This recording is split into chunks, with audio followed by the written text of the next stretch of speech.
A flash of lightning split the sky as Carson Hale barreled down the winding gravel road, rain hammering his windshield like a barrage of steel pellets. His knuckles ached, white on the steering wheel, when headlights swept past a lone figure in military fatigue clutching a small girl whose soaked hoodie clung to her trembling shoulders. Without a second thought, Carson slammed the brakes, sending a spray of mud across the cab. He threw open the door against the storm's roar, soaked to the bone, and shouted, "Hey, get in!"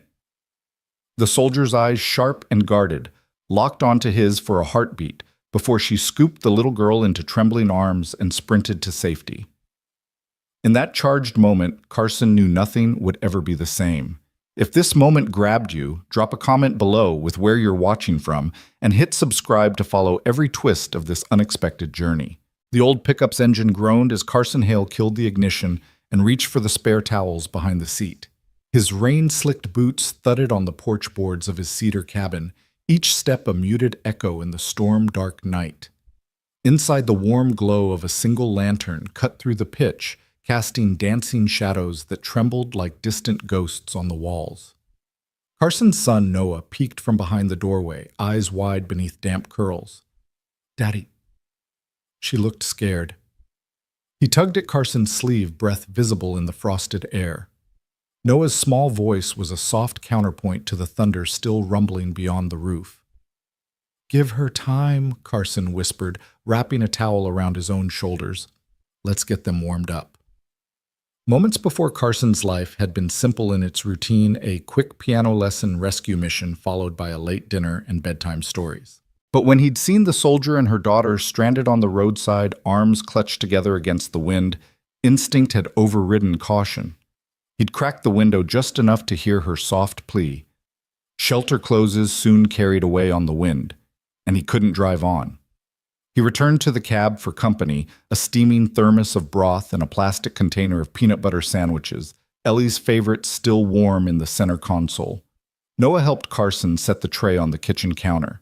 The tin roof rattled overhead as Carson poured 2 bowls, the steam curling like fragile promises between them. Noah placed one bowl in front of him, the other at the edge of the bench. "If she's hungry," Noah said with solemn conviction, "she'll eat."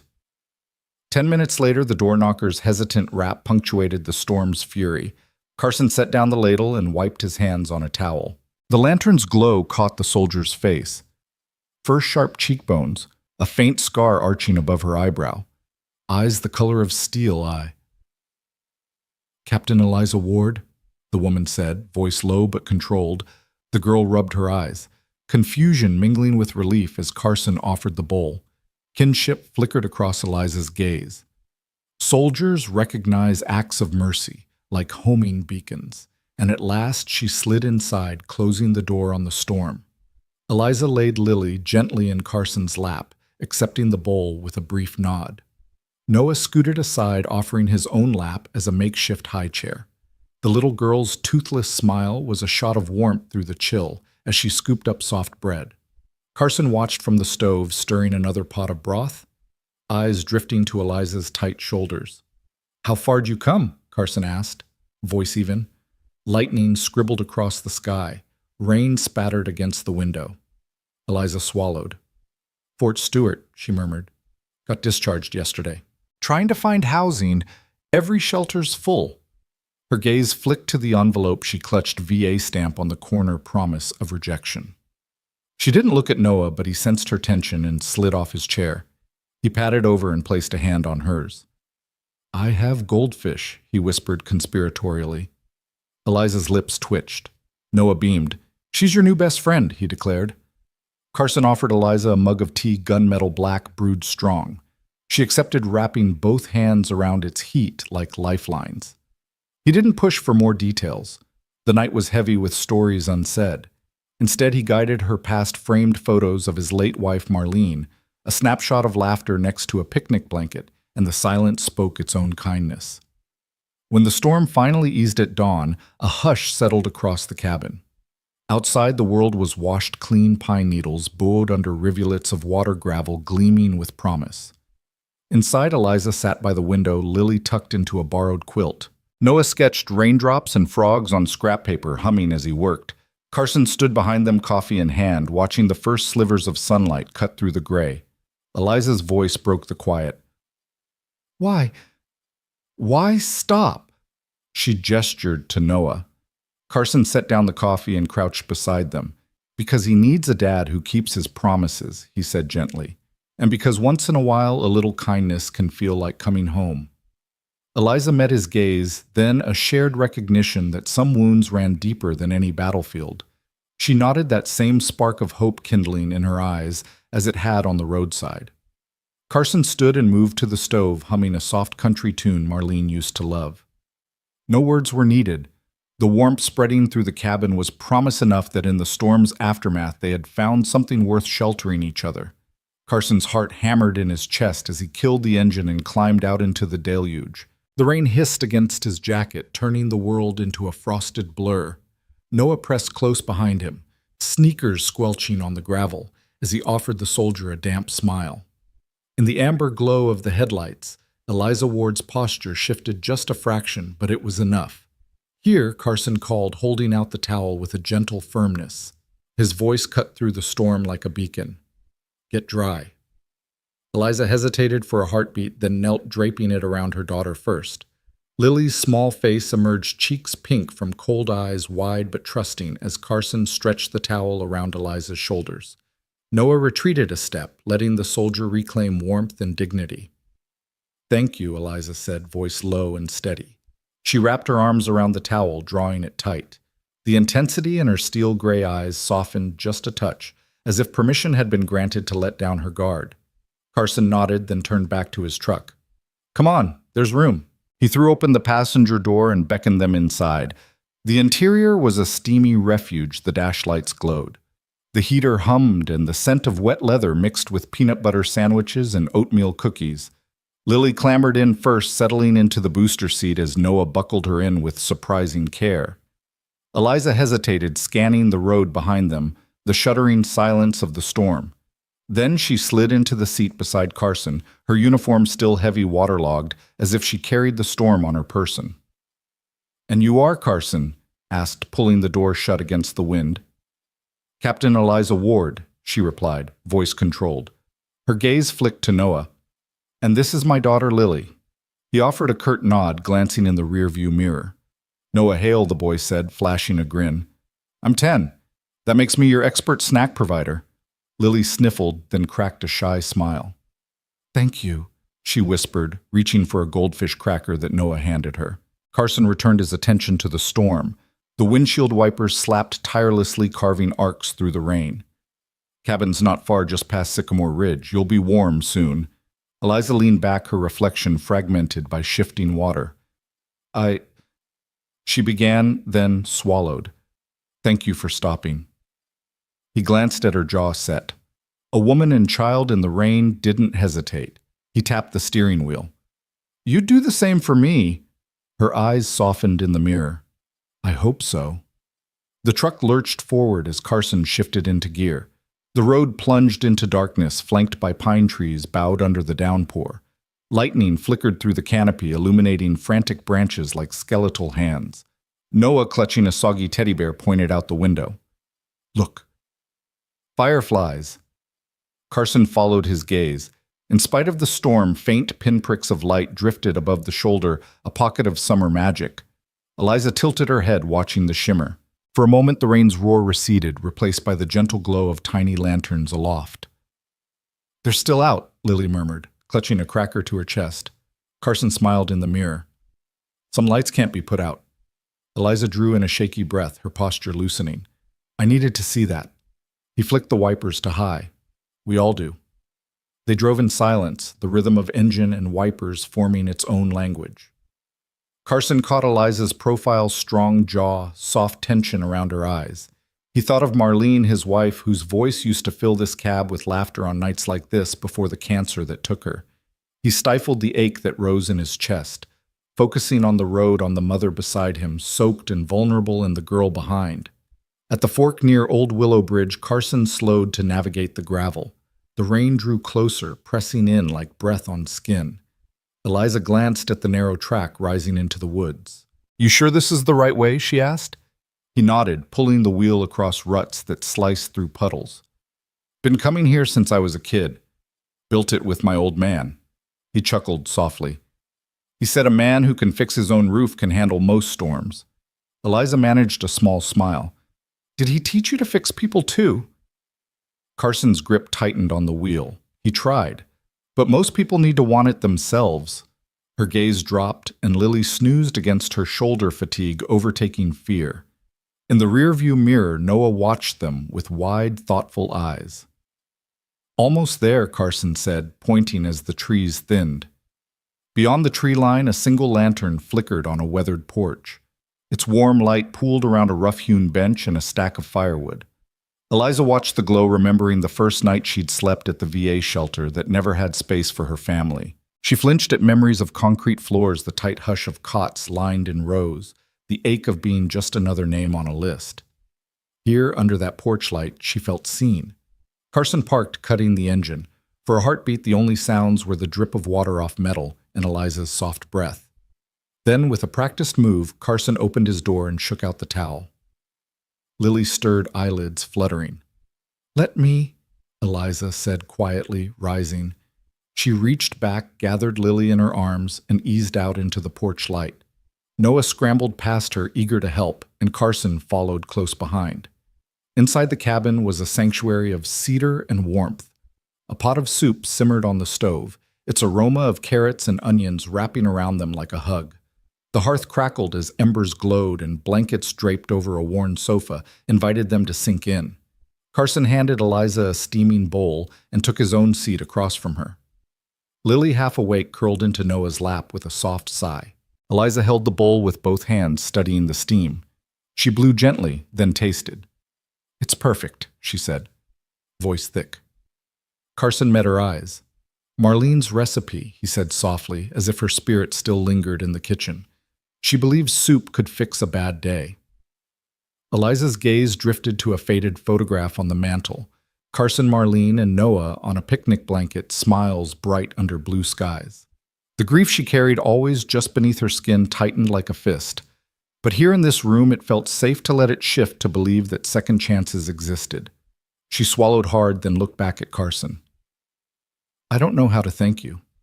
He shook his head. "You don't need to." He reached into his coat pocket and pulled out a lantern ornament, handing it to her. "This is so you never forget the way a little light can cut through darkness." Eliza's hand trembled as she accepted it. Lily stirred, blinking up at her mother. Eliza tucked the ornament into her pocket and scooped Lily into her arms. Noah hopped off the sofa and offered Eliza his handprint drawing, 4 figures under a glowing lantern. Carson smiled as Eliza studied the picture, her eyes shimmering. "Best thank you I've ever seen," she murmured. Then she looked around the cabin at its simple comforts and the kindness that filled every corner. "Welcome home," Carson said, voice gentle. And in that moment, with the rain still tapping against the windows but the porch light burning steady, Eliza knew she and Lily had found a refuge not just from the storm, but from the fear of never belonging again. She let the tears come, and Carson gave her the space to let them fall, knowing that sometimes the first healing happens in the quiet company of strangers turned friends. The cabin door swung open with a low creak, and the warmth inside enveloped Eliza and Lily like a long-awaited embrace. Wet footprints curled across the rough-hewn pine floorboards, trailing the scent of rain and pine needles. Carson closed the door behind them, the latch clicking into place like a promise. He handed Eliza a thick woolen blanket, and she draped it around her shoulders, her fingers brushing over damp fabric that now felt safe against her skin. Noah, already settled on the couch, jumped up to place a steaming mug of broth in Eliza's hands. Lily followed his lead, clutching a smaller cup, the wood grain warm under her palms. Eliza cradled the mug, inhaling the savory steam morsels of carrot and onion drifting like wisps of comfort. Her daughter's eyes widened at a swirl of parsley on top, and she took a tentative sip, her small face unfurling into relief as warmth spread from her lips to her toes. Carson moved to the stove, stirring another pot with a practiced rhythm. The gentle hiss of simmering soup underscored the silence that settled between them. No awkwardness, but a quiet acknowledgement of shared need. He glanced over his shoulder. Marlene used to say hot soup was a cure-all. His voice was low, carrying both humor and something more complicated: loss, memory, resilience. Eliza gave him a small nod, her gaze drifting to a framed photo on the mantelpiece. Carson, his late wife, and young Noah laughing together on a summer day. It was a moment frozen in sunlit joy, and for a fraction of a heartbeat, she felt an ache that was both foreign and familiar. She tightened her grip on the blanket, her knuckles whitening. Then she looked down at Lily tucked into her lap, forehead, resting against Eliza's chest, and that ache softened into gratitude. Noah hopped off the couch and disappeared into the corner where two sturdy wooden chairs were pulled close to a small table. He emerged with a stack of board books, placing them carefully between Eliza and Carson. He nudged Lily forward. "Here, try this one," he said, handing her a volume about woodland animals. "I know how much you like bunnies." Lily's eyes lit up. "Bunnies!" she exclaimed, opening the cover and tracing the watercolor illustrations of rabbits in a meadow.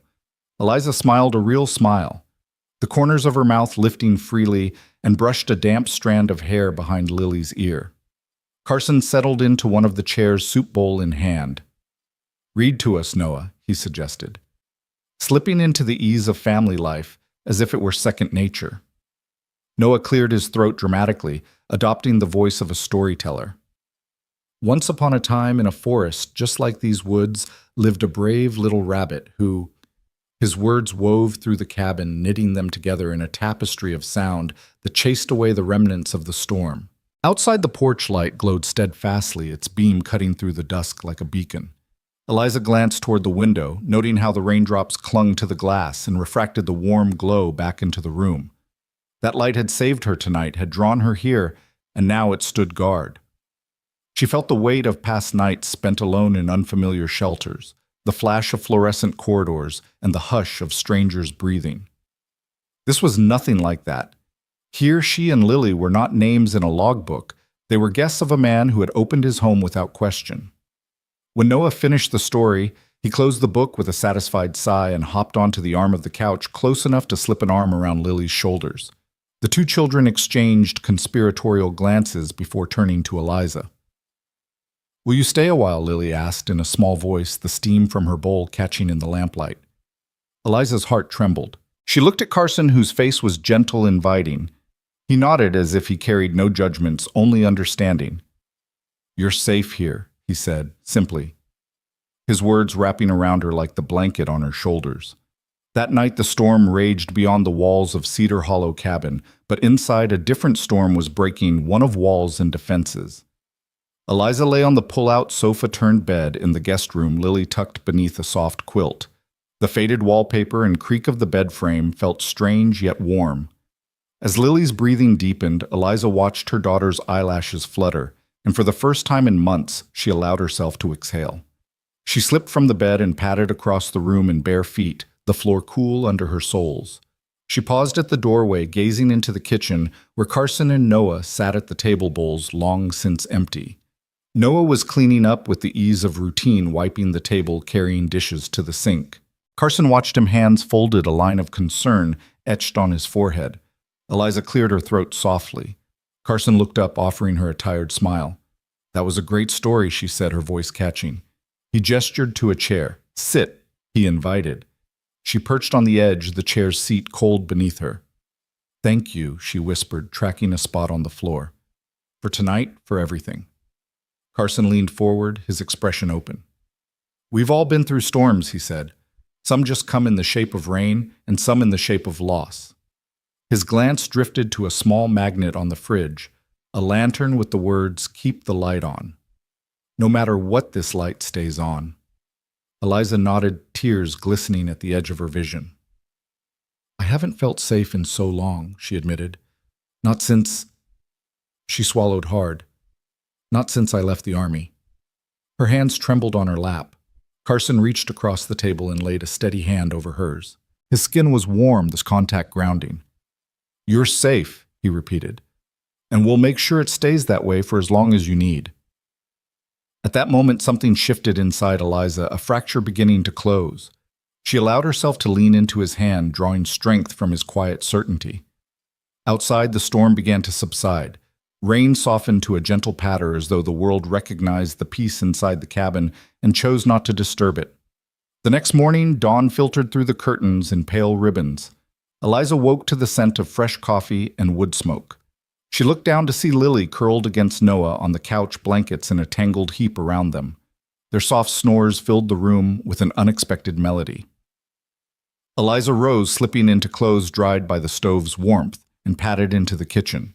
Carson stood by the counter, mug in hand, watching the steam drift upward. His eyes lifted when he heard the door creak. He offered her the second mug, coffee black, just the way she liked it. Eliza accepted it, cradling the ceramic as if it were an anchor. For a long moment they stood side by side, listening to the early morning hush. Outside, mist curled around the trees, and the porch light, though no longer needed, still burned softly, a testament to the night before.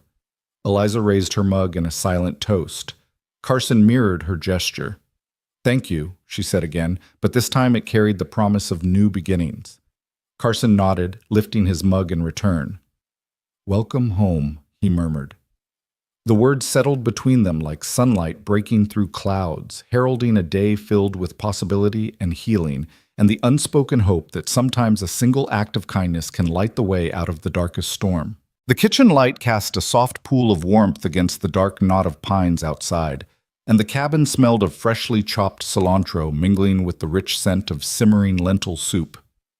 Eliza sat on the edge of a wooden stool, fingers curled around a chipped mug of strong black tea, knuckles white against its enamel rim.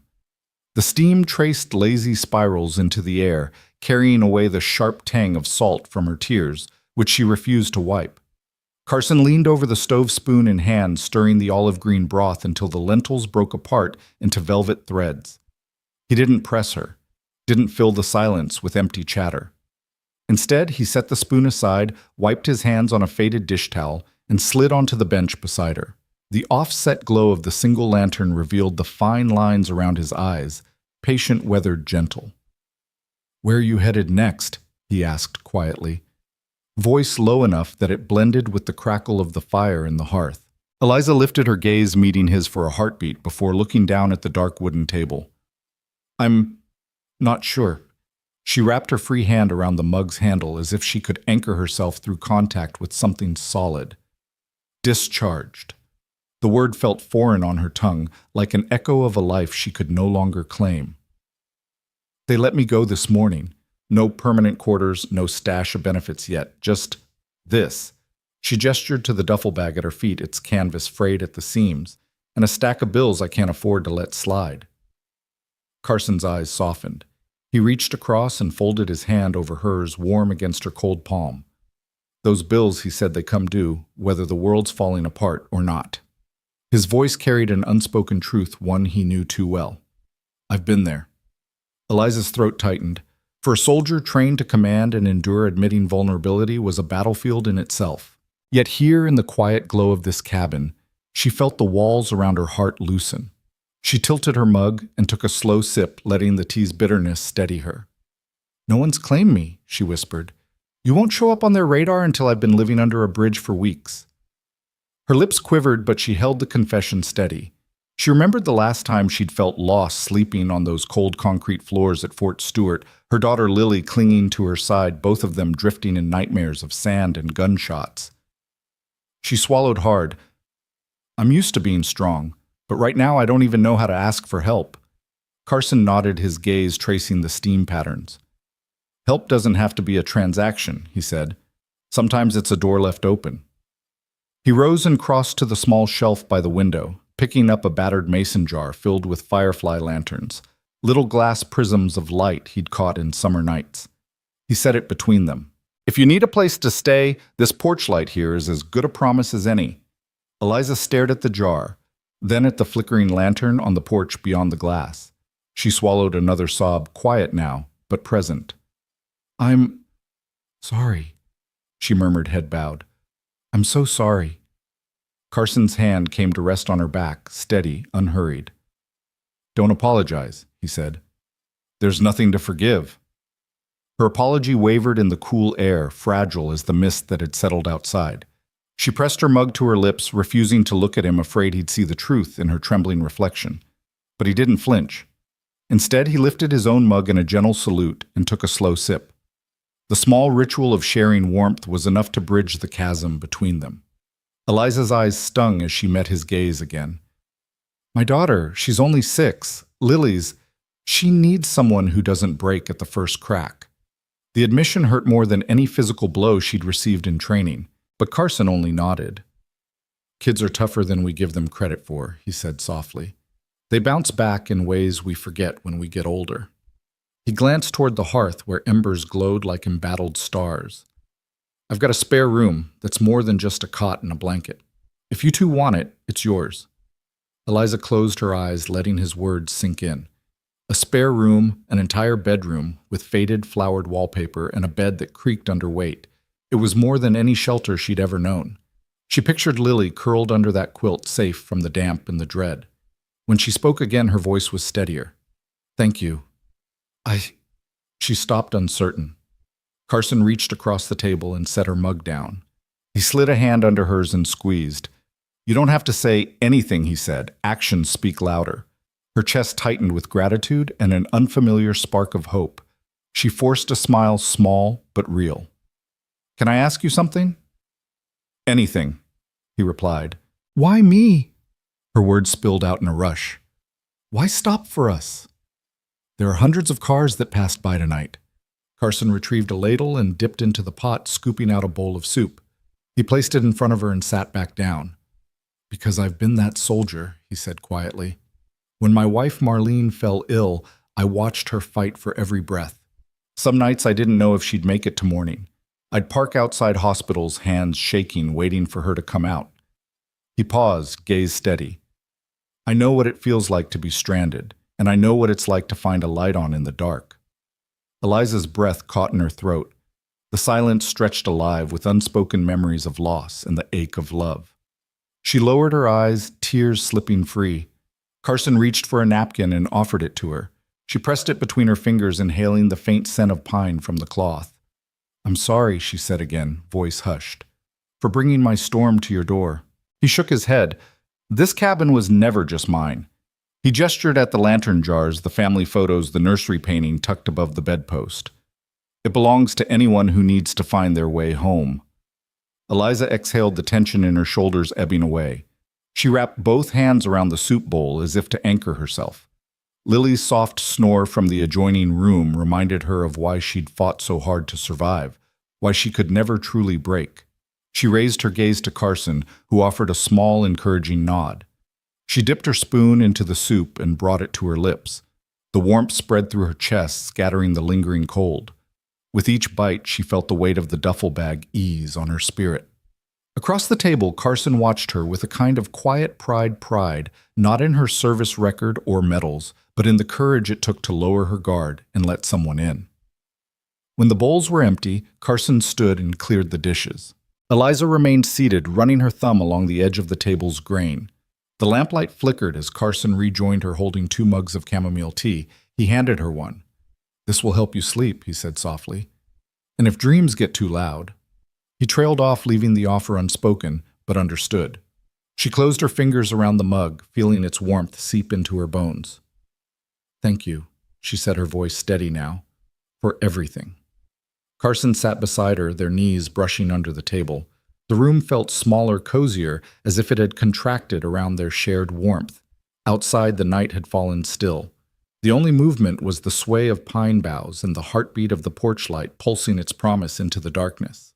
Eliza leaned back against the bench, tilting her face toward the lantern's glow. Beside her, Carson exhaled a soft sound of contentment. She closed her eyes and let the quiet wash over her. The hum of the heater, the crackle of the fire, the steady thrum of her own pulse.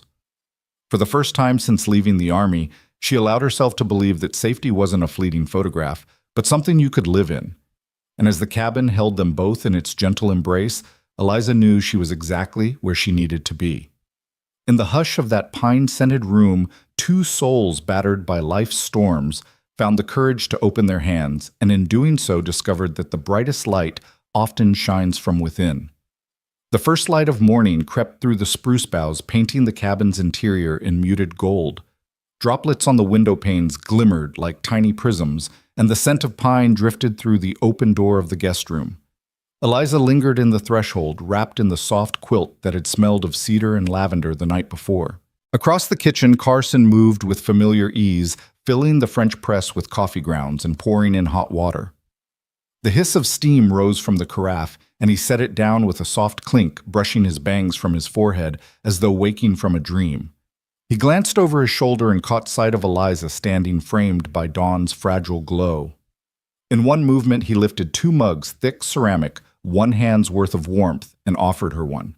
Coffee strong enough to wake ghosts, he said, his lips quirked with teasing comfort. The steam swirled between them, a silent bridge. Her hand trembled as she took the mug, fingers curling around it. "Thank you." Her voice came in a whisper as if she were afraid to break the morning's hush. He watched her shoulders ease, saw the small exhale that followed. He set a second mug on the counter for himself, then reached for the pour-over kettle to fill it. "Did you sleep at all?" he asked, voice gentle enough to carry across the wooden floorboards. He didn't need to peer into her eyes to see the question there. The quilt clutched around her shoulders spoke of nights spent half awake, the shadows of memory stirring under her skin. Eliza lowered her gaze to the patterned mug, the dull swirl of coffee inside catching the light. She sipped, letting the bitterness ripple down her throat before answering. Better than recent weeks, she admitted, voice wavering. She raised the mug in a tentative toast, meeting his eyes over the rim. "Better than I dared hope." Carson nodded, stirring his own drink with a measured swirl. In the corner of the room through the arch, into the living area, 2 small figures huddled over coloring books on the rug. Lily flitted between shades of pink and purple, dotting her page with flowers that looked almost real. Noah bent close to his paper-drawing cats that seemed to giggle with crooked smiles. Every so often one nudged the other, and their laughter tinkled like chimes in an autumn breeze. "Kids are tougher than we think," Carson said, quietly, watching his son's earnest grin as Lily attempted to teach him how to draw whiskers. He set his mug on the countertop and leaned back against the cabinet, taking in the tableau children who had known fear, who had found laughter again in a stranger's cabin, under drowsy morning light. Eliza moved forward and placed her mug beside his. The 2 of them looked at the children as if discovering them for the first time. In Lily's bright eyes and Noah's earnest chatter, she saw proof that life could bloom even where sorrow had taken root. She felt a tug at her heart, tender and insistent, and for a moment the distance between soldier and civilian dissolved. Carson reached out and tucked a damp strand of hair behind Eliza's ear. His fingers hovered for a second before settling against her temple warmth, against chill skin. "They remind me why we do this," he said. "Why we keep the light on." Eliza blinked and swallowed the sensation of his touch, more startling than the roar of gunfire ever had been. "I never thought I'd find a place like this," she murmured, glancing at the lantern on the porch that had guided her here. "Not after—" Her voice faltered, the past creeping in like an unwelcome guest. He stepped closer, closing the space between them without rushing.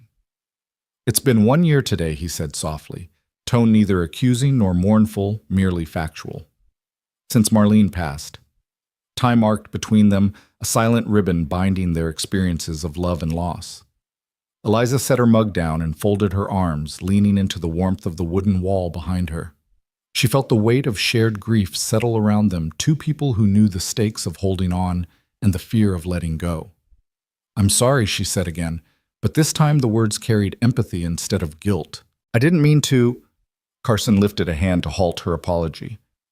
"No apologies," he said, voice firm with compassion. "We remember because we loved. That's not something to regret." Eliza closed her eyes and inhaled the scent of coffee and pine, grounding her. When she opened them, she saw in his gaze an understanding unspoken that memory could hurt, but it also had the power to heal when shared. A crash of giggles drifted from the living room as Noah tossed a handful of crayons at Lily. He won a delighted shriek in response, and the sound echoed off the logs like a celebration. Eliza smiled, and Carson's own lips curved in relief. He crossed the floor toward the children, and Eliza followed, tracing his steps, as if every footfall were a promise. Noah looked up and offered her a crayon sunshine yellow, and Lily pointed to a half-drawn sun in her sketchbook. Eliza knelt beside them, tucking her mug safely on the hearth's edge, and picked up the crayon. Her hands were steady now as she completed the sun's rays, her daughter's face lighting up at the shared creation. "Look, Mommy," Lily cried, pressing the drawing into Eliza's hands. "No," Eliza whispered, voice thick with emotion. Look, my brave girl, how bright you make this world. She scooped Lily into her arms, lifting her off the floor as if she weighed nothing. Lily laughed, wrapping her arms around her mother's neck, and for a moment, everything else fell away. Carson watched from the doorway, a soft glow in his eyes. He cleared his throat and stepped forward, and Eliza set Lily down, brushing a kiss across her damp curls. Breakfast's on, he said, gesturing toward the counter, where fresh eggs, skillet-fried bacon, and thick slices of buttered toast waited in a feast of morning ritual. Eliza and the children gathered at the table, and Carson returned to the stove to slide plates across the worn wood. The smell of sizzling bacon mingled with pine and coffee, a triumphant symphony of comfort that made the cabin feel like a nest built just for them. They ate in companionable silence, interrupted only by the soft clink of cutlery and the occasional burst of childish delight when syrup pooled perfectly on warm toast. Carson watched Eliza serve Lily first, then Noah, and finally herself, a simple act that spoke volumes about her newfound role as protector-provider and mother reborn. After the last bite, Noah begged for another story. Eliza exchanged a glance with Carson, and he nodded, pulling a battered leather-bound journal from the top shelf. It was the one Marlene had kept a collection of recipes, doodles, and quiet observations about love and loss. Carson opened it to a blank page and handed it to Eliza. Your turn, he told her, voice soft and inviting. Eliza's eyes flicked from the journal to the children and back. She traced the empty lines with a fingertip. Fingertips trembling not with fear but with anticipation. She lifted the pen and pressed it to paper, her handwriting careful at first, then loosening as she wrote, Dawn breaks fragile, but we are fragile too, and that's all right, for here we learn to stand together in the light. When she looked up, tears held at the edge of her eyelashes. Carson smiled as though her words were the greatest gift he could receive. Lily crawled into Eliza's lap again, burying her face against her mother's shoulder, and Noah leaned close to peer at the writing. In that quiet kitchen under the soft caress of morning, a single act of courage of lowering her guard and opening her heart blossomed into something deeper. It was more than shelter from a storm. It was a declaration that love, resilience, and second chances could flourish even in the most fragile of dawns. And as the sun climbed higher, spilling warmth through the cabin's windows, they all felt it. The promise of a new day, bright with possibility, held safe by the light they kept burning for one another. Eliza climbed the rickety aluminum ladder with the ease of someone who trusted her footing more than the ground itself. The afternoon sun had burned through the morning mist, and warm light played on the cabin's siding as she reached the loose gutter bracket. In her gloved hand, the hammer felt familiar, its weight grounding her much as the butt of a rifle had once anchored her grip on a combat patrol. Below her, Carson held the ladder steady, his gaze a blend of admiration and relief. Nice form, he called up, voice carrying easily in the still air. Where did they teach you that Eliza tapped the bracket with a practiced flick of her wrist, securing it before swinging the hammer in a precise arc? Field maintenance training, she replied, settling the nail flush. Gutter work wasn't specifically in the manual, but the principles are the same. She climbed down and wiped her brow with the back of her hand. Never leave a post unsecured. Carson smiled and pointed to the ladder's feet. I'd feel better if this was on more solid ground. He tipped the ladder slightly, demonstrating its precarious lean. Without hesitation, Eliza shifted the ladder's base, pressing the legs into the gravel with her boot until it sat level and immovable. Better? She asked. Much better. Carson said, relief warming his tone. He picked up the small bag of nails by the porch railing. I owe you one. She shook her head. Just pay it forward. Her gaze drifted to the creek behind the cabin where Lily and Noah had kicked off their socks and chased frogs among the smooth stones. The children's laughter echoed like bells through the trees, and Eliza felt something loosen inside her chest, a tension she hadn't realized she was still carrying. Carson joined her at the foot of the ladder, passing her a nail and then retrieving another when she offered the hammer back. They worked side by side, two hands driving nails, two minds synchronized in patience and quiet cooperation. After the final bracket was secured, Carson and Eliza stood back to admire their handiwork as rainwater began to dribble harmlessly into the downspout. Eliza ran a finger along the now straight gutter, her touchlight almost reverent. Looks good, she said. Should handle the next storm. The words came easily, and in that moment she welcomed the certainty of her own confidence. Carson glanced toward the creek. Think they're having fun. They're braver than I ever was, Eliza said, eyes softening at the sight of Lily leaping over a cluster of frogs before stumbling into Noah's arms with a squeal. Kids just leap in no second thoughts. He nodded. They remind me that life doesn't have to be overthought. He reached out and brushed a smudge of paint from her cheek. Yellow splotches gathered from Noah's rock painting expedition earlier. She froze, then allowed a small smile to curve her lips. It was a gesture neither forced nor tentative, but born of shared ease. Inside the cabin, steam curled from 2 mugs of freshly brewed lemonade, Carson's antidote to the day's heat. He carried them out to the porch and set one in Eliza's hand. For the world's best gutter specialist, he teased.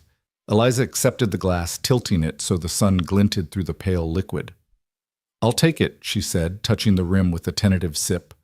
The cool sweetness was welcome on her tongue, and she savored the moment as if it were another kind of victory. They watched the children, barefoot and fearless, skirting rocks and glancing for new frog sightings. Each discovery a sudden leap, a whiff of wet earth, sent them into bubbling laughter. Eliza's chest swelled with a softness she barely recognized. In her past life, she had measured success in mission objectives and after-action reports. Here she found triumph in the simple joy of 2 children at play. Carson cleared his throat and leaned forward, elbows on his knees. I've been meaning to ask, he said, how does civilian life feel compared to all that? He nodded toward the woods, toward the creek, toward the cabin. No missions. No briefings at dawn. Eliza considered the question, turning the glass in her hand as if the answer might appear in the shifting light. It's quieter, she said, but not always peaceful. At first the silence was overwhelming. I kept expecting the next order to come through my earpiece. She laughed softly, the sound gentle in the afternoon warmth. Here the only orders are from a 7-year-old demanding more paint on her rocks. Carson grinned. Those are the best kind. He reached out and took her glass for a refill from his own. She met his eyes, and an unspoken understanding passed between them. They had both been hardened by past battles, his with grief, hers with life and death stakes, and now they were discovering that healing could happen in laughter, in camaraderie, in the quiet routines of home repair. Eliza took another sip of lemonade. I never thought I'd find something like this, she admitted, gesturing broadly at the cabin, at the creek, at the children. A place to rest my head without waiting for the next alert. Carson shrugged modestly. It's been here a long time, he said. Just needed someone to give it purpose again. His gaze drifted to the flagstone path leading to the garden beds, where rows of carrots and tomatoes promised harvests to come. You gave it life again. Eliza watched him cock an eyebrow. You forget I can map a building and mark every exit within seconds, she said, teasing him back. I can find life anywhere. He laughed, a deep sound that rolled over the pond of her new trust. I'll hold you to that, he said, but his tone was warm with gratitude rather than challenge. They lingered on the porch, sipping their drinks and listening to the creek's steady murmur. As the afternoon waned, the children's energy waned too. Lily trudged back toward the cabin, socks reclaimed and shoes in hand, while Noah carried a frog gently in an overturned bucket to show his mother. Eliza rose to help him place the bucket on the porch, then knelt to let the frog hop free back into the grass. Go find your sister, she told the little amphibian as it bounded away. She straightened, catching Carson's eye with bright happiness. Some things deserve to be set free. Carson stepped closer, the late-day light gilding his profile. You're learning fast, he remarked. Eliza smiled, warmth swelling in her chest. I had a good teacher. She glanced at his hands, still faintly stained with rust from the gutter nails. And a good partner. They collapsed onto the porch swing together, the gentle creak matching the rhythm of falling dusk. Carson draped a throw blanket over their knees, a gesture that felt as natural as breathing. The air cooled and the first fireflies emerged, tiny sparks hovering over the garden like living lanterns. Eliza rested her head on Carson's shoulder, watching the glow of frogs and fireflies as if they were old friends. Thank you, she murmured, leaning into him, for trusting me with your home. He shifted so he could kiss the top of her head. Thank you for trusting me, he replied, with your story and with Lily. He paused. With your heart. Her breath caught at the words, the unguarded confession resonating through her. In that moment, she understood that trust, like a gutter, mended and straightened, held the promise of shelter, and that building it, one nail at a time, created something far stronger than she had ever dared hope. They remained on the porch until the sky deepened into indigo, the children's laughter replaced by their soft snores within. The cabin stood firm against night's approach, its lights glowing steadfast, a testament to the quiet work of two people forging home together. The Cedar Ridge Farmers Market was a riot of color and warmth against the late summer sun. Wooden stalls overflowed with crimson tomatoes, pale peaches, and bouquets of sunflowers that nodded like cheerful sentinels. Carson led Eliza by the hand along the packed dirt paths, weaving through neighbors, greeting each other with familiar nods. The air smelled of cinnamon-spiced cider, fresh-baked bread, and the earthy tang of just-harvested herbs. Lily trailed behind them, her laughter chiming as she chased a cluster of butterflies that flitted among the flower petals. Noah darted ahead to inspect a display of honey jars, buzzing like a young beekeeper. Carson glanced at Eliza over his shoulder. "You doing okay?" he asked, voice gentle in the hum of activity. She lifted her chin and smiled, though the corners of her eyes held a cautious glint. "I am," she said. "This place, it feels like hope in shopping cart form." She swept an arm toward a stall where peach jam glistened in sunlight. Cherries shone like polished garnets, and mums spilled out of baskets. "I never thought I'd enjoy something as ordinary as a farmer's market." Carson grinned, squeezing her hand. "It's the simple things that remind us what matters." He stopped at a tent decorated with wildflower wreaths and squeezed behind a row of hanging lavender sachets. Eliza inhaled the calming scent and closed her eyes. The lavender drifted into her chest, and for a heartbeat, she forgot the ache she once carried. Then the scent shifted. Somewhere behind the mums and the honey, caramelized sugar and peanuts mingled in the air. At first it was sweet, a promise of roasted candied nuts. But beneath it lurked a darker undertone like burning oil on a roadside grill. Her pulse thundered in her ears. She froze, shoulders hunching as if braced against an invisible blast. Carson felt her stop. He turned concern knitting his brow. "Eliza." Her breath shuddered, and she looked around, eyes wide. "Peanuts," she whispered. I have to sit down." He guided her to a nearby bench, vowing silently to himself never to take her hand for granted again. "Take your time," he told her, voice steady. "I'll be right here." Eliza pressed her palms against her thighs and blinked, the world spinning back into focus through the stall's pastel umbrellas. "Sorry," she said. After a moment, voice rough. "It's silly." He shook his head. "Not silly," he said. "Memory's funny that way." He sat beside her and leaned forward, elbows on his knees. "I know about memories that weigh more than truth." She glanced at him, surprised by the softness in his eyes. "You do?" Carson swallowed and ran a hand through his hair. "After Marlene passed, I couldn't sleep. Not for weeks. I'd lie on the floor next to her empty side of the bed because I couldn't bear the sheets. Every little sound was like footsteps in an empty hallway. Every creak was her coming back. I'd wake up in a panic, convinced she was there." Eliza's chest tightened. She had never asked about his wife, and here he was unburdening himself as if trust were the easiest thing in the world. He continued, voice low. "Once I drove all night just to get away from the silence. Parked on a roadside, listening to the engine just so I could hear something. I didn't stop until dawn." He exhaled and let his head fall back against the bench. Sometimes memory weighs more than truth. Eliza reached out, placing a hand over his. His skin was warm, and she felt the tremor of emotion under his fingertips. "I'm sorry," she said softly. "That sounds unbearable." He lifted his head and looked at her. "It was. But surviving taught me that grief can't be outdriven or outworked. You learn to carry it with you." He offered her a small, rueful smile. "You said it yourself, kids are tougher than we think." "So are we." Eliza nodded, blinking back tears. "You're right." She drew in a ragged breath and let it go. The market's bustle resumed around them, the clink of mason jars, the hum of conversation, the jangle of a stray guitar from a busker tucked in the corner. The world felt large and welcoming again. Carson stood and offered her his hand. "Feel better?" he asked. She took it, rising with a new steadiness. "Yes," she said. "Thank you." He led her back onto the main path, and they paused at a stand where a woman offered samples of spiced apple cider. Eliza took one, the warmth of cinnamon and clove sliding sweetly across her tongue. She closed her eyes and tilted her face to the sun, letting the apple's brightness chase away the shadow of her memory. Lily and Noah reappeared, each clutching a small paper bag of kettle corn. Lily held out her treat to Eliza. "Here, Mommy," she said, voice full of pride. "It's your favorite."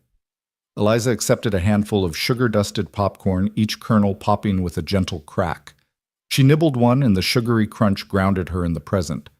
Carson watched her, a thoughtful expression on his face. "You know," he said, "this place, it's like a living memory book. All the good ones, at least." He gestured to a line of old friends chatting by a pie contest table, to the musicians' call and response, with the crowd to a pair of elderly men haggling over the price of garden-grown zucchinis.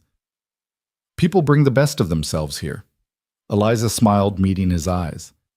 "I think I'm starting to feel that too." She dipped her hand into Noah's bag and popped another piece of kettle corn in her mouth.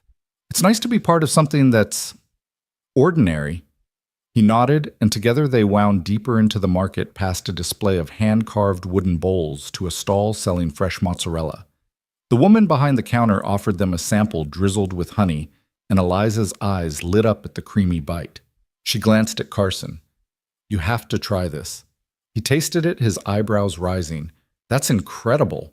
They lingered there, savoring mozzarella and jam, sharing bites of peaches and sips of iced tea. The day stretched before them, a canvas of simple joys and quiet triumphs. By mid-afternoon, their arms were laden with sacks of peaches, jars of jam, and a bouquet of daisies. As the sun dipped low, they made their way back to the cabin. The weight of their bounty, a comforting reminder of the day's generosity. Lily marched ahead, humming a tune she'd picked up from the busker, while Noah chattered about building a castle in the creek with his mother and Lily. Eliza paused at the porch light, placing her bags down. She ran a hand over the painted lamp, its warm glow already mirroring the sunset. Carson knelt beside her, gathering the children in a close hug. Eliza closed her eyes, breathing in the scent of peaches and daisies and homecoming. He stood and held her gaze. "You did good today," he said softly. She rested her forehead against his chest and nodded. "So did you."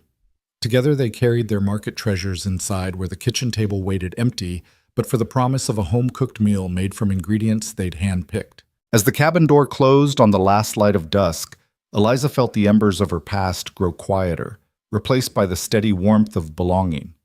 And in that gentle twilight, she knew that sometimes healing came, not in battles won or medals earned, but in the soft glow of a porch light, in the simple act of sharing popcorn under a summer sky. Eliza sank onto the edge of the guest room bed, the last of the day's light streaming through the window and catching the faded floral pattern of the quilt where she sat. Her fingers trembled as she unfolded the thin official-looking envelope and removed the crisp letter inside. The government seal stared back at her, pale and indifferent. She traced the words with her thumb. "We regret to inform you." Her chest tightened, and for a moment she let herself breathe in the sting of defeat. She had seen this letter before too many times. Each rejection in the stack on the bedside table was its own dagger. Too many applications, too few spaces, too little priority. 5 letters in 6 months, each one more damning than the last. The first 2 had barely registered beyond a dull ache. By the third, she'd tried not to let the words sink in. Now the 5th, the pile of denials, was a reminder that no matter how many deployments she'd endured, no matter the medals for bravery she'd earned, she was merely another file in the VA's backlog, lost in the shuffle. Her shoulders slumped as the paper slipped from her fingers and fluttered to the floor. She didn't look at it. She had no energy left for anger. She only felt the hollow where hope used to live. Outside, the last fireflies of summer blinked through the dusky air, and somewhere in the distance, Noah and Lily's laughter drifted up from the creek. She closed her eyes, wishing she could bottle their innocence and swallow it, hoping it would soothe the rawness inside her. A soft knock on the doorframe startled her. Carson stood there, folded plate in hand, remnants of dinner gathering in the grooves. He paused, sensing the weight of her mood, and set the plate gently on the nightstand. The clang of metal against wood echoed in the hush. He didn't speak. He simply sat on the edge of the bed, close enough that their knees touched. With one hand, he picked up the letter from the floor and slipped it back into its envelope. He didn't ask what it said. There was no need. His presence alone was a salve against the isolation she felt. "Eliza," he said quietly. His voice carried no pity, only steady concern. "I'm sorry." The two words seemed inadequate, but they were all he had. He leaned forward, resting his elbows on his knees, and watched her. She turned her head toward him, eyes rimmed red and glistening. "It's just, every time I think I've done enough, I hit another wall," she confessed. She tugged at the collar of her shirt as though wishing to strip away the symbols of rank that now felt meaningless. "I spent 13 years in the Army. I faced down mortar fire and improvised explosives and came home with my daughter's smile waiting for me. But I can't get a roof over our heads. I can't even get someone to answer a phone." Carson reached out and took her hand, squeezing it gently. His thumb traced slow circles over her knuckles. "You faced worse," he reminded her softly. "You're still here. You're still standing." He paused, then cleared his throat. "I know that doesn't fix this letter, but I want you to know you're not alone in it." Tears bubbled up again and Eliza closed her eyes, tasting salt and sorrow. She let her head fall back against the pillows and exhaled a shaky breath. Her voice cracked. "I thought it would be different for me. I thought service meant something." The raw confession trembled in the space between them. Carson shifted, rising smoothly to his feet. He crossed to the small dresser and retrieved a narrow tin box stamped with Carson's initials. He set the box on her nightstand and clicked it open. Inside lay a stack of Carlson Station postcards embossed with the local pioneer scene alongside fountain pen stamps and half-used sheets of stationery. Eliza frowned confusion mingling with curiosity. He knelt beside her again and removed a postcard, sliding it across to her. On the paper's blank side, he had written a single line. "I've seen what you've given up to serve. You deserve to be seen now." His handwriting was familiar, steady, unhurried, full of care. She traced the words with her fingertip, the ink imprint pressing into her skin. Carson met her gaze. "You've fought for this country. Now let me fight for you." He lifted a fresh pen and held it out. "Write back. Tell them what they're missing. I'll mail it tomorrow." Eliza's breath caught. She looked down at the postcard as if seeing it for the first time. The idea of writing another letter felt tiring, like running into a storm armed with nothing but a candle. But looking into Carson's unwavering sight, she felt something she hadn't allowed herself in a long time possibility. Maybe she could protest. Maybe she could insist. Maybe someone out there still believed that the price she paid in service had meaning beyond the bureaucratic ledger. She nodded slowly, taking the pen in her hand. The nib was cool against her fingertip. Her daughter's laughter from the creek was a reminder that Lily needed her to keep fighting for a home, for security, for the promise that her mother's sacrifice counted for something. She pressed the pen to the postcard and began to write in small, determined letters. "My name is Captain Eliza Ward, United States Army, retired after 13 years of service, 3 deployments, and a commendation for bravery. I write to you not as a statistic, but as a mother, as a veteran who believes she earned a place of belonging in this nation she served." Her heart pounded as she continued describing her daughter's needs, her own struggle with each rejection, and the impact it had on their lives. Carson sat in steady silence, watching her pour words onto the page, his presence a bulwark against her self-doubt. Occasionally he slid her a tissue or refilled her cup of chamomile tea, his gestures quiet but essential. By the time she set the pen down, the lamplight had softened, and the first flicker of stars appeared beyond the window pane. Eliza folded the postcard and slid it into its envelope, her hand steadier now that her resolve had firmed.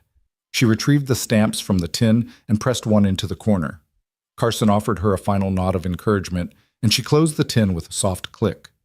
Carson reached out and brushed a strand of hair from her forehead. "No matter what they say, he promised we keep this light on." He nodded to the porch lamp glowing beyond the glass, a symbol of sanctuary he'd built for them. "We'll keep it on until someone listens." Eliza managed a small smile, the weight in her chest shifting from despair toward determination. She stood and moved to the window, pressing her palms against the cool glass. In the pale glow of the lamp, she saw her reflection. Tired eyes, set jaw, but a spark that Carson had rekindled. Behind her, he moved to close the tin box and returned it to its place on the dresser, a silent sentinel of new hope. As she turned away from the window, postcard in hand, Lily's sleepy voice drifted down the hallway.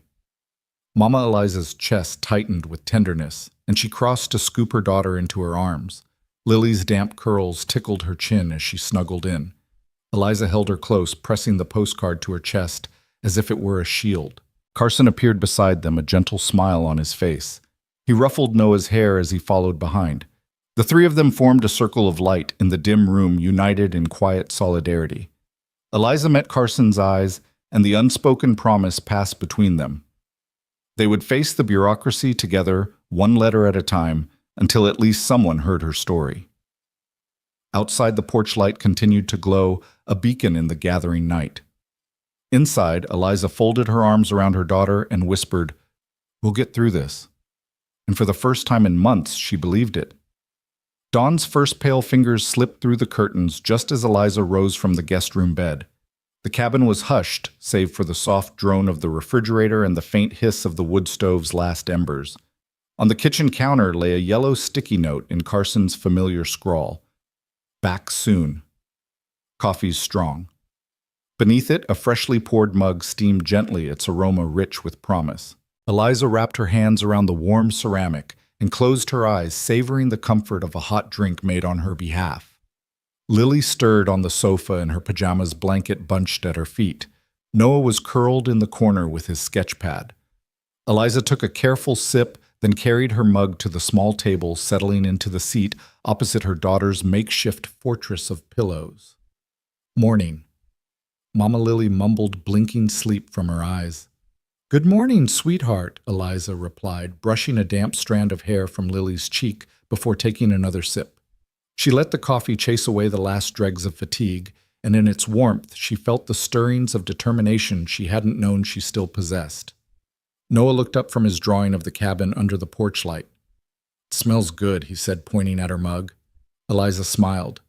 Carson's secret roast, she teased, lifting the cup for Noah to sniff. Special blend guaranteed to wake ghosts. He laughed softly, and Lily pushed off her blanket to climb into Eliza's lap. Eliza stroked Lily's hair, her eyes drifting to the sticky note. Something about Carson's quiet support, the way he didn't demand thanks or explanations, filled her with gratitude stronger than any words. Halfway through her second cup, Carson reappeared in the doorway, groceries cradled in one arm and a slim stack of stamped envelopes in the other. He looked as though he'd wrestled the market and bureaucracy both before arriving here. His eyes brightened when he saw them gathered at the table. "You two look cozy," he said, setting down paper sacks of fresh fruit, eggs, and a loaf of crusty bread. "Found everything we needed." "And—" he tapped the letters against the countertop. "These came too." Eliza sat up straighter, heart fluttering. She gathered the envelopes in her hands, turning them over to read the seals, one addressed to the mayor's office, another to the VA regional liaison, and a third simply labeled Community Support. She looked at Carson. "I did this," he said, offering her a reassuring smile. "Wrote out the details, your service record, your situation. Stamped and ready, you don't have to fight alone." Tears pricked her eyes. She realized that kindness wasn't just opening her door in a storm. It was action advocacy, a tangible promise that she mattered. Her throat thick with emotion, she reached across the table to squeeze his hand. "Thank you," she whispered. He nodded, brushing off her gratitude with a humble shrug. "Just keep the light on," he said, glancing at the lamp on the porch that he never let go dark. "Someone will notice." Lily hopped down and clambered onto Carson's lap, reaching into one of the grocery bags. He produced a small carton of berries, popping a handful into Lily's waiting hands. Noah poured juice into glasses. The kitchen hummed with quiet life, the morning sun glinting off the enamelware. Once the children were fed and Carson had brewed a fresh pot of coffee for himself, Eliza sat with the letters in front of her.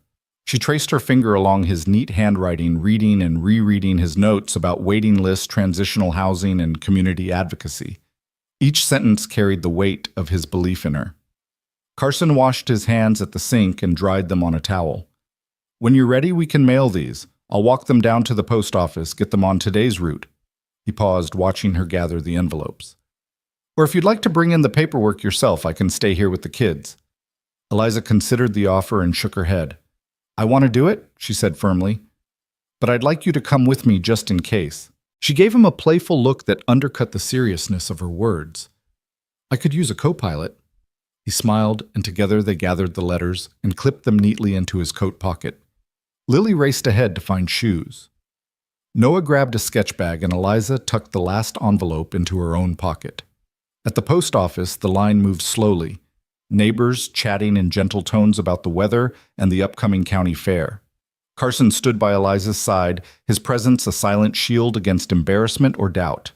When her turn came, Eliza placed the 3 letters on the counter, voice steady as she explained that these needed special handling, please and thank you. The clerk nodded with a warm understanding and affixed the postage. Outside, Eliza breathed deeply, the crisp air filling her lungs with hope. Carson wrapped an arm around her shoulders. One step at a time, he said. Eliza nodded, watching the mail carrier wheel the letters away. Each one felt like a spark sent into the world. Small flames that might light someone else's dark corner.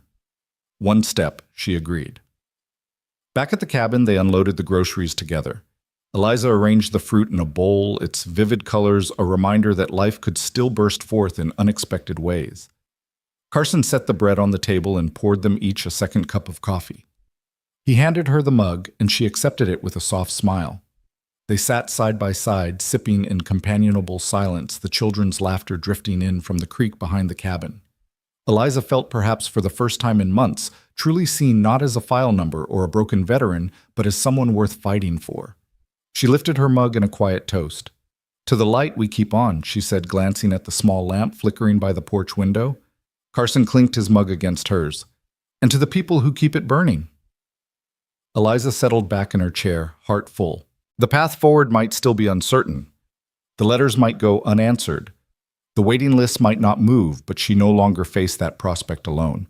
She had a partner in kindness, someone whose every action said she belonged. As the afternoon sun slanted through the windows, she watched Carson unpack milk and eggs, his efficient movements a testament to a life of care for others.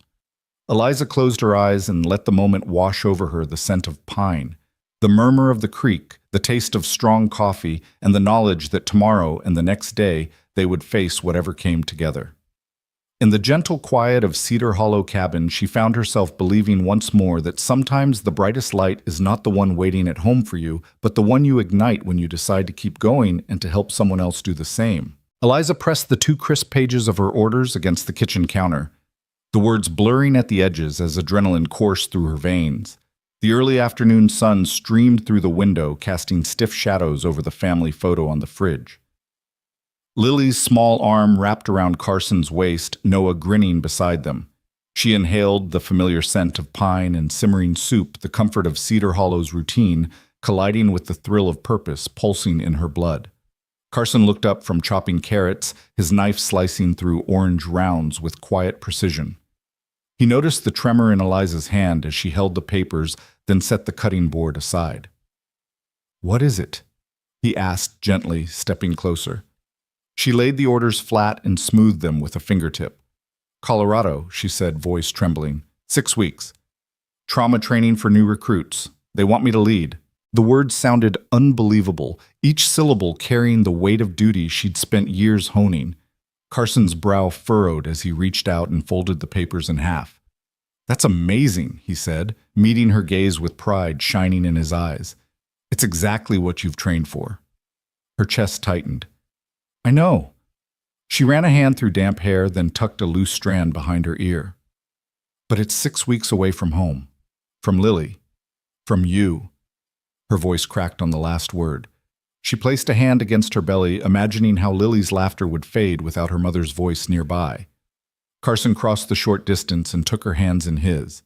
He gently guided her to the worn wooden table where they had mailed her letters of advocacy weeks before. Outside, the front porch lamp glowed even in daylight, a symbol of sanctuary he'd promised. She felt safe there, but fear wriggled in her gut like a restless snake. "I won't ask you to stay," he said softly, thumb brushing her knuckles.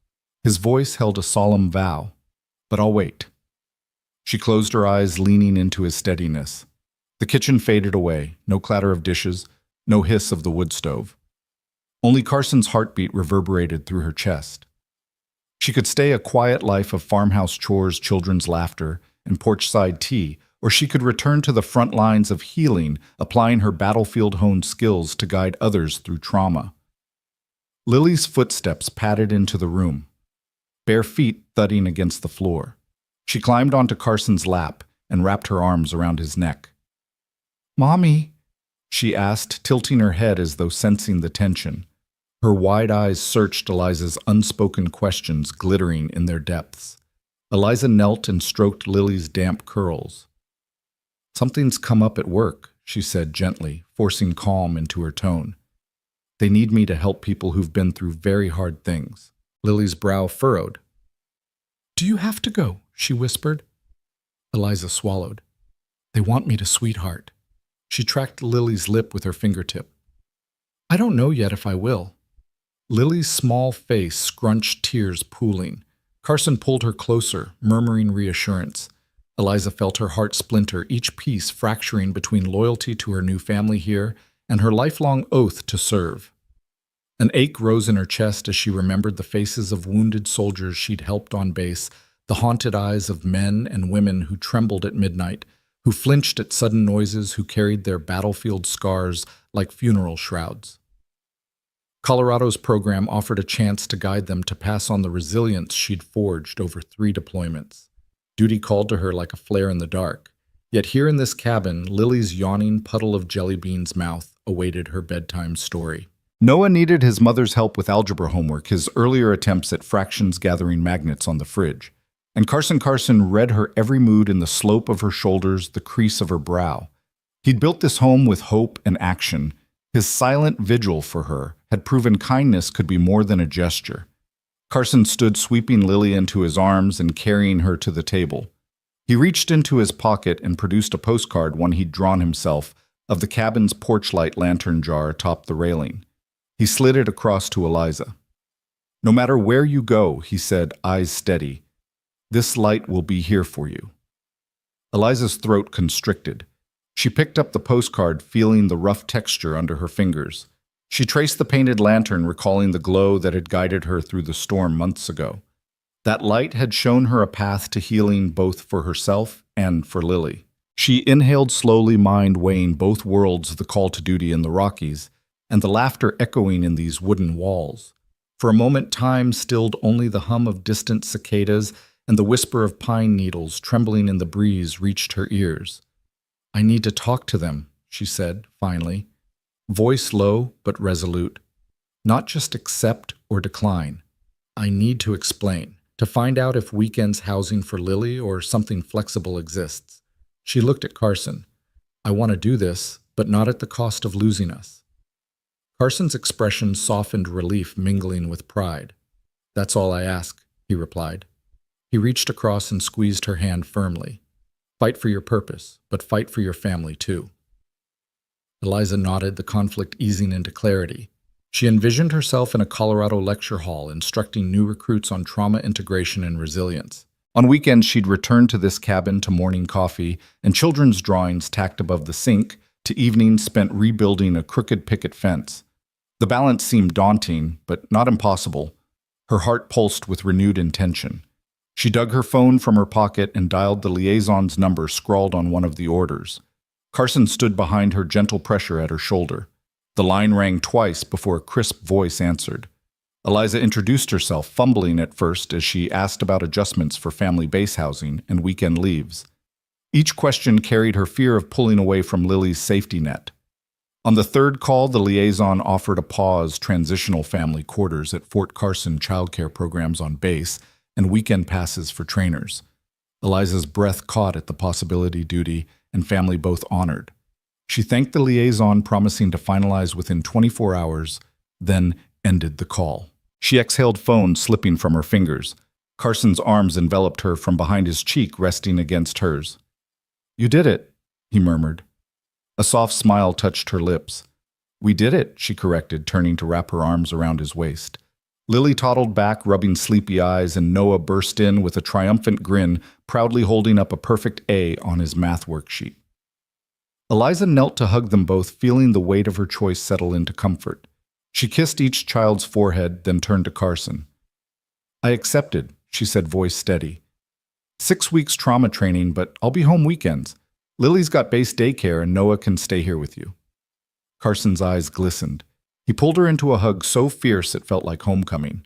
Lily giggled and wrapped her arms around both of them, and Noah joined the embrace, pressing his cheek to Eliza's. Standing there in the kitchen, sunlight filtering through steam and flour speckles on the counter, they formed a circle unbroken by duty or distance. Eliza closed her eyes, drawing in the warmth of the moment, the trust, the partnership, the promise of return. In choosing both her calling and her family, she realized that true purpose didn't demand sacrifice of one for the other. Instead, it thrived in the unity they had forged, a life anchored by kindness, resilience, and a light that would always guide her home. Carson closed the kitchen window and brushed a stray pine needle from the counter, listening to the steady drum of rain against the roof. The cabin was quiet, far quieter than he'd grown used to these past 6 weeks. Noah was curled under a heavy blanket on the couch, halfway through a graphic novel, and Lily's soft breathing rose and fell in the guest room where she'd fallen asleep, clutching her favorite rag doll. He glanced at the mantel where Eliza's photo from that first rainy night still stood in a simple frame, the porch light glowing behind her like a promise. He reached for his mug and poured another cup of tea, his fourth, maybe fifth. Humming a low tune he'd learned from Marlene before the world grew small and heavy. The steam curled against his cheek as he settled into the rocking chair, rocking gently to the rhythm of the rain. Weeks had passed since Eliza left for Colorado. She'd called every weekend, her voice bright but tight around the edges, telling stories of late-night lectures and field trainings of young soldiers blinking back tears and clinging to her guidance like a lifeline. He'd listened and tried not to let his throat catch when she reminded him she'd be home on Sunday evenings. He wasn't sure how many Sundays had come and gone before this one. The rain had started just before dusk, a relentless curtain washing the world to gray. He'd cooked more meals than he cared to count, grilled cheese at first, then scrambled eggs, then back to grilled cheese because it was simple and it was what the kids liked. He missed Eliza's lentil soup, the way she'd stir it slowly humming, as though each swirl of the spoon carried away a bit more sorrow. A clap of thunder rumbled through the pines, and Carson set his mug on the side table. The wind rattled the window panes, and the porch light cast long shadows that danced along the walls. He wondered if Eliza would be back next weekend. Part of him feared she might get an extension. There'd been talk of new training cycles, new assignments, but he pushed the thought aside. She'd promised. She'd said she'd come home. A sudden sound interrupted his reverie, 2 soft knocks at the front door. They were tentative, unhurried, but unmistakable. Carson's heart lurched in his chest. He rose and crossed the room, mind racing through possibilities, shore, shift workers, neighbors, checking on stray. Lightning struck branches, a late visitor lost in the storm. He flipped on the porch light before opening the door. The bulb above the rail burned steady, illuminating a wall of falling rain. And there, framed in its glow, stood Eliza, soaked through hair, plastered to her forehead, coat dripping onto the welcome mat. In her arms, Lily squinted against the downpour, clutching her rag doll like a lifeline. Lily's tiny boots were caked with mud, and her face lit up in a grin that seemed to eclipse every cloud above them. "Mommy," Lily cried, reaching out with both arms. Eliza's lips curved into a smile that trembled with relief and exhaustion. She held Lily tighter, rocking her gently. "Hey, sweetheart," she whispered, rubbing Lily's back as if trying to smooth away every lonely night they'd spent apart. "I'm home," Carson's voice caught in his throat. Eliza, he managed stepping aside so they could come in. His hand closed around the doorknob and he pulled them both into the warmth. The door clicked shut, sealing out the storm. Eliza's arms slipped around his waist, and Lily burrowed into his chest, giggling as she shook drops of rain from her doll's head. Noah appeared behind them, eyes wide with disbelief. "Mom," he asked, voice reedy with hope. He then broke into a grin and dashed forward, tackling Eliza in a flurry of hugging arms and scattered papers. Eliza laughed, breathless, as both children clung to her, tumbled to the floor, and gushed with a million questions all at once. Carson knelt beside them, wary of damp coats but unwilling to let go of the moment. Okay, Eliza panted, gathering them into her lap as they settled on the entry rug. "Slow down, you two. I missed you." Lily pressed a soggy cheek against hers, and Noah curled an arm around her shoulders. Eliza closed her eyes, savoring the impossibly warm weight of both their bodies. Carson stood and retrieved towels from the rack by the stove, draping them around Eliza and then Lily. Steam rose from Lily's damp pigtails as she wriggled free and darted toward the living room. Eliza unwrapped herself from Lily's embrace and touched her husband's face with a trembling hand, a gesture so intimate and raw that it stunned him into stillness. "I wasn't supposed to come back until tomorrow evening," she murmured, voice thick. "But—" Her gaze flicked to Carson's eyes, and he nodded silently, giving her permission to say what needed saying. "I changed my flight. The training cycle got extended, and they wanted me to stay on. But I couldn't. I needed to be here." She swallowed, tears gathering. "So I found the earliest flight home, even if it meant coming in today. I had to see you." Carson reached for her hand, and their fingers wove together the simple clasp, saying everything. "You're here," he replied, voice husky. "That's all that matters." Eliza's breath quivered, and she leaned in to press her forehead against his. Around them, the cabin's light shone gentle and steady, as though celebrating her return. Outside, the rain's fury continued, but inside, nothing could touch this peace. Noah grabbed her free hand and steered her toward the couch. "Mommy, tell us about Colorado," he commanded with a grin that lit up his face. "Did you save the soldiers yet? Did they call you Captain Awesome again?" Lily toddled after him, patting the seat beside her and pressing a soggy doll into Eliza's lap. Eliza settled down, hugging them both. "Well," she began, voice already regaining its warmth. "Colorado was colder than anything I've ever seen, and they did call me Captain Awesome once or twice." Her eyes flicked to Carson, and he offered her a fond smile that told her how proud he was. She turned back to the children. "But I didn't realize how cold it could get when you're missing home." Lily leaned in close. "Are we home now?" she whispered. Eliza stroked her hair. "Yes, baby, we're home." Carson joined them on the couch, resting one arm on Eliza's shoulder, the other draped behind Noah. The four of them fit together like pieces of a puzzle, rain streaking the windows behind them, the gentle lamplight bathing their faces in golden warmth. "I know it wasn't easy," Carson said softly to Eliza to cut the assignment short. "But it means the world to all of us." His gaze held hers steady, unwavering. "Welcome home." Eliza closed her eyes and let the moment wash over her. Weeks of distance, duty, and longing dissolved in the safety of this embrace. She pressed her cheek to his chest, breathing in the familiar scent of cedar and coffee and home. The children murmured around them, Noah asking about the next training cycle, Lily telling them how she missed her mom's soup and bedtime stories. In the hush that followed, Carson guided her hand to the lantern ornament she'd once held that first night. It hung on a hook by the door, raindrops sliding off its glass surface. Eliza's fingers curled around the cool metal. She glanced at the porch light beyond the window, still glowing steady in the downpour. They sat that way for a long time, watching the rain, listening to the children's whispers. No grand speeches were needed, no orchestrated reunion required. The simple act of her knock, 2 soft taps, had summoned them all back together. In that moment, Eliza knew that duty and family could both hold her heart, that coming home might be the bravest choice she ever made. When the children finally drifted off to talk of pancakes and painting rocks, Eliza and Carson rose and carried them to bed, tucking them in with gentle kisses. Back in the living room, they sank into the couch again, exhaustion and joy mingling in their bones. Carson reached for Eliza's hand. "We've been through a lot," he said, voice low, "but we're still here, still together." Eliza leaned into him, heart full. "More than together," she replied. "We're home." Outside, the rain tapered to a soft murmur. Inside, the porch light shone on an unwavering sentinel of the love that had brought them back. And as they sat side by side, the world outside fell away, leaving only the warmth of home and the promise of every tomorrow spent together. The first hints of spring softened the air around Cedar Hollow cabin crocuses, pushing through damp soil robins trilling from the pine tops, and a gentle breeze stirring the flagged tulips by the fence. Early one Saturday morning, Eliza slipped into her Cedar Ridge Emergency Services uniform, navy windbreaker sturdy boots, and paused at the mirror to tuck her damp ponytail into its proper place. She glanced at the framed photo on the dresser herself, in fatigues, Lily and Noah grinning at her side, the porch light glowing behind them.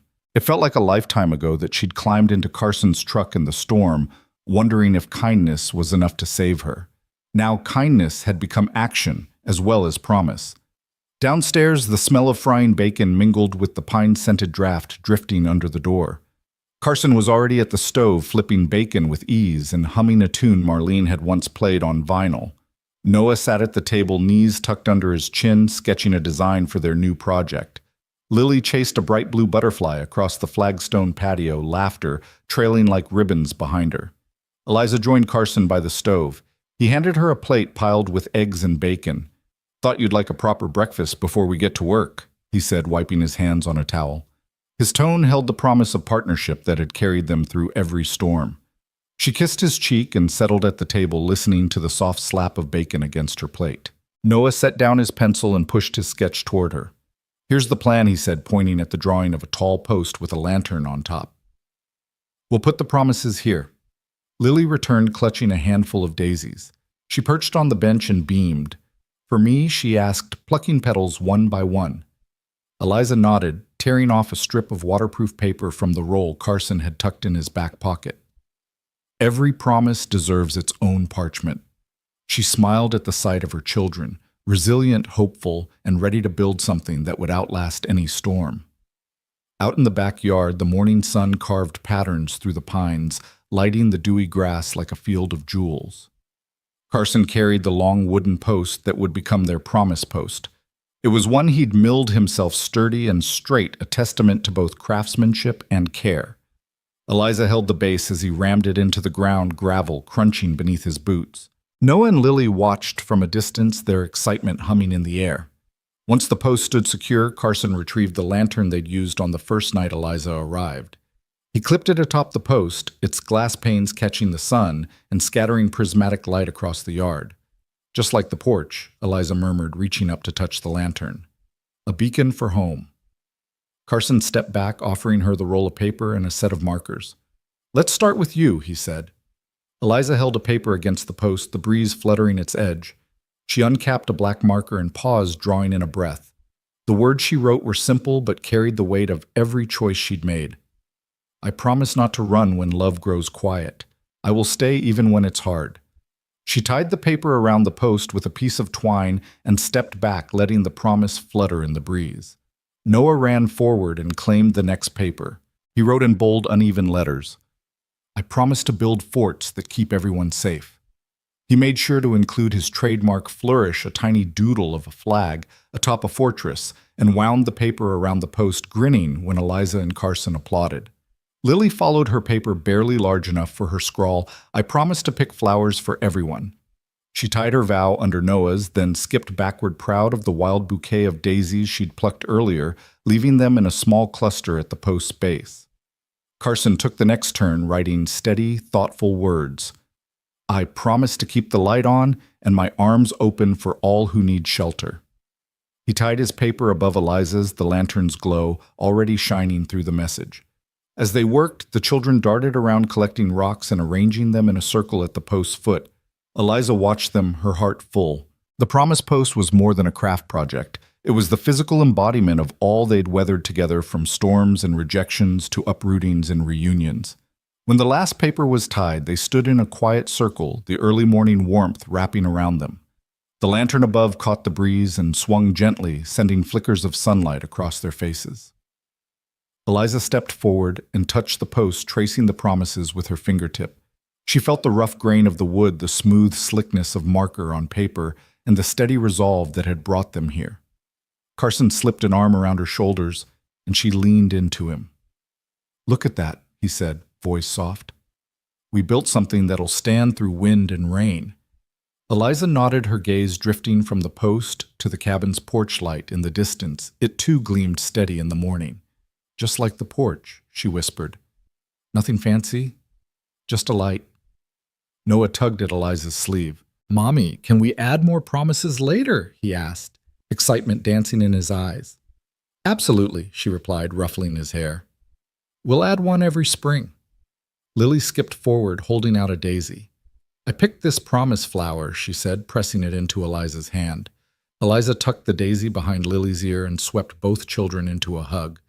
"The best promise flower," she murmured. Carson watched them, a smile playing across his lips. "Family," he said, gesturing to the post, the lantern, and the circle of promises. That's our greatest promise. They lingered in the yard, the children trailing behind them like small shadows pointing out ladybugs on leaves and whispering plans for next spring's additions.